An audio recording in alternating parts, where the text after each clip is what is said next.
Aldo Moro was one of the most important Italian politicians of the 20th century, a central figure of the Christian Democracy Party, and a man who tried to guide Italy through one of the most unstable and violent periods of its Republican history. In 1978, Italy was living through the so-called Years of Lead, a time marked by terrorism, political extremism, social unrest, secret services intrigue, and international tensions linked to the Cold War. Moro had become the main architect of the historic compromise, a political strategy aimed at bringing the Italian Communist Party closer to government institutions in order to stabilize the country and avoid a dangerous political fracture. This project alarmed many forces both inside and outside Italy, because the presence of communists near government power in a NATO country was viewed with suspicion by the United States, conservative sectors of the Italian state, and anti-communist organizations.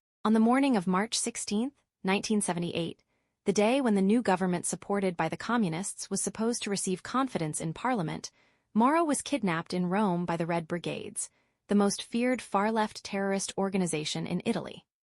The ambush took place in Via Fani, where the terrorists blocked Moro's car convoy and massacred the 5 members of his escort in a matter of seconds. The brutality and military precision of the attack immediately raised questions, because the terrorists seemed to know every detail of Moro's movements, and acted with an efficiency that many believed exceeded the normal capabilities of the Red Brigades. Moro was then taken to a secret people's prison, where he remained captive for 55 days while the entire country followed the drama with fear and confusion.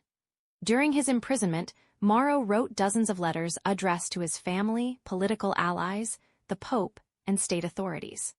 In these letters, he appeared lucid, desperate, and increasingly abandoned by the political system he had served for decades. He begged for negotiations with the kidnappers and harshly criticized his own party for refusing to save him. The Italian government adopted the so-called linea della firmezza, the line of firmness, refusing any negotiation with terrorists because it feared that surrendering would strengthen armed groups and undermine the state. This decision divided Italy deeply. Some politicians and intellectuals supported negotiations to save Moro's life, while others insisted that the authority of the Republic had to be defended at any cost.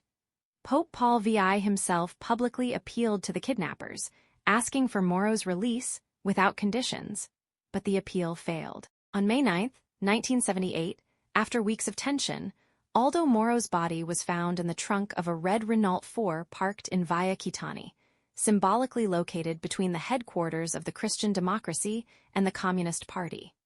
The murder shocked Italy and became one of the darkest moments in modern Italian history. However, the official narrative never completely convinced public opinion, and over the decades, countless investigations, parliamentary commissions, testimonies, and revelations have fueled suspicions about the hidden aspects of the case.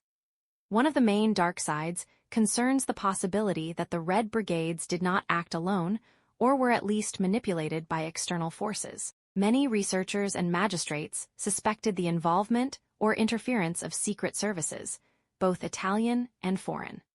During the Cold War, Italy was a strategic battlefield between East and West, and Moro's project of opening to the Communist Party may have been seen as unacceptable by powerful international actors. There were also mysterious omissions and contradictions in the investigation.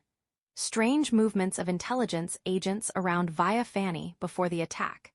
Missing documents, anonymous tips that led nowhere, and evidence that disappeared or was ignored. Some witnesses spoke about the possible presence of professional shooters during the ambush, suggesting that trained individuals beyond the Red Brigades may have participated. Another dark element concerns the role of the Italian secret structure known as Gladio, a clandestine anti-communist NATO network created during the Cold War, although definitive proof of its involvement has never emerged. The behavior of the Italian state itself has also been criticized for decades. Many believe Moro was politically isolated and sacrificed because his survival could have destabilized existing balances of power.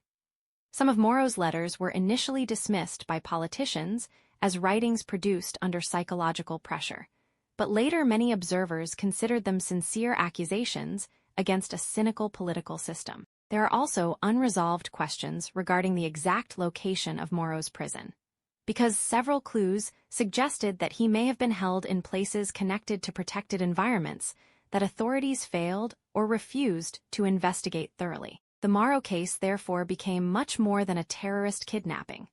It turned into a symbol of the opaque relationship between politics, terrorism, intelligence services, international power struggles, and the hidden mechanisms of the Italian state during the Cold War. Even today, decades later, the 55 Days of Aldo Moro remain one of Italy's greatest national traumas, surrounded by mysteries that continue to inspire books, films, investigations, and debates about how much of the truth has really been uncovered.